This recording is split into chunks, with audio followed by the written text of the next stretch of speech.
What in the little house on the prairie am I doing? Gotta take food. Why? There was a blizzard. I have to take this food up to my aunt. This must have been the weather that my grandparents walked to school in every day. Look at that though, it's all white and clean. Okay, hopefully no one comes down this road.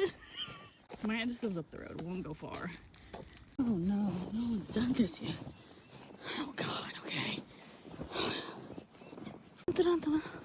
Oh no, this might be a predicament. How do I open this? Bag secured, or I guess bag dropped off. Okay. Just try to go back the same way I came in. What in the little house on the prairie am I doing? Gotta take food. Why? There was a blizzard. Oh, oh, oh. Get where there's no ice. Okay. Bro, there was just a blizzard. What do you think you're gonna find out of there?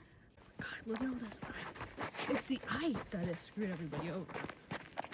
Wait, do I hear a car? No. Oh God. Okay. Let's scurry on back. No one drove up and down the road. That's good. Hey, listen, more snow. I love that it's like 2 inches some places and 80 others. Hey bro, what's up, man? What's going on, dude? I'm a good doggy.